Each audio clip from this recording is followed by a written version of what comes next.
Good morning, buenos dias, bonsoir. Welcome to Life's Questions and Lessons. I am your host, Charity Youngblood, and I am so excited and grateful that you are here with me today. This podcast is unedited because life is unedited. As always, we'll get started with a question and whatever activity you engage in to explore your thoughts, emotions, and beliefs, please feel free to do. So today's first question is, how can I build wealth and live at the same time? How can I build wealth and live at the same time? So I'm currently working towards my 2022 goal, and honestly, it'll be my goal until I achieve it, which is wealth creation through contribution. And I'm taking workshops and attending conferences and such, all around that topic, reading books, listening to podcasts, etc. And I was listening to a podcast recently called Beyond Finances. And one of the hosts on the podcast mentioned something that I've heard before in different ways. And I don't know about you, but sometimes someone will say something and it's something you've heard a million times, but they say it in a certain way that makes you go, wait a minute. Huh. Huh. It just clicks in a different way. And so what she said about wealth was wealth is created through the money that you don't spend. Wealth is created through, or she might have said, wealth is created from the money that you don't spend. Now, logically, we know that, right? We get it. Wealth is, you have to save, and then once you've saved, you can invest that money and it increases on interest and all these types of things. We get that. But for some reason, when she said that, my mind went to, honestly, first it went to judgment, because that's honestly where my mind usually goes. It's like, oh man, that means that trip I have coming up, I really could put that money into my investment account. I really could put that money into my savings account. And it really planted a seed. And I wanted to bring this question to the podcast because I'm a big proponent of health in every area of your life. So that's your mental health, emotional health, physical health, spiritual health, social health, environmental health, financial health. And I will say that again, financial health. And some of us want to live a certain lifestyle that really requires a higher level of wealth. Really, there's no other word to say it.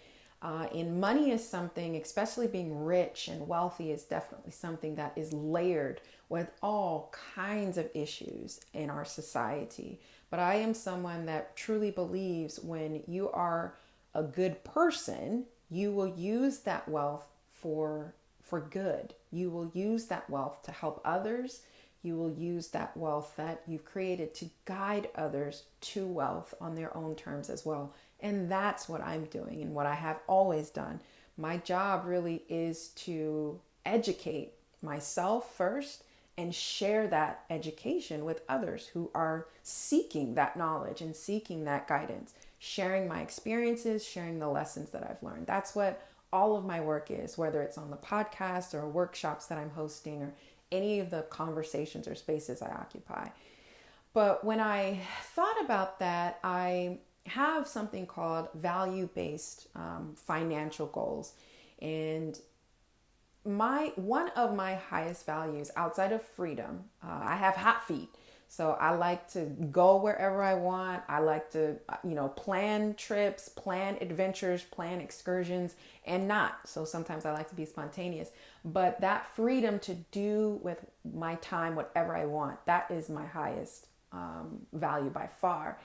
And kind of looped into that is life experiences. And when it comes to building wealth, specifically with what she said, wealth is built from the money that you don't spend. I spend the majority of the income that I'm not saving on life experiences. And that's very, very important to me.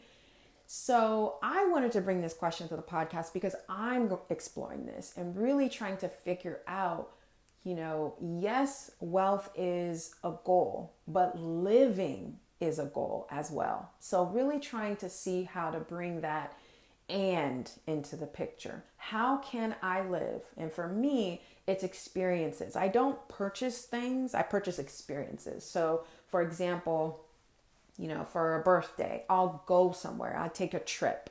And during my trips, I'm usually cooking something really interesting or going to a fun restaurant, reading books, writing, reflective writing, meeting people, but just creating those experiences. So that's the question that I am proposing for today, and wanted to bring a little bit of context into that as well. And really give yourself some time with this. And if you are one of those people that you really do want to create wealth for yourself and for your family and for the people you care about, the causes you care about, but it's something that you are really struggling with. Maybe you don't feel like you have enough support in your current circle, or you don't have a wise counsel. Really give yourself some time to dig into this and seek out other people who are going to support you on this journey. Because just like anything, whether it's a fitness goal, a wealth goal, a career goal, you really do need support. It's very, very challenging to do these things in life and to achieve the goals that we want to achieve in isolation, right, by ourselves. So I really encourage you to seek out, whether it's a Google search or just, starting with me. You can reach out to me because I definitely have some resources as far as wealth building communities are concerned.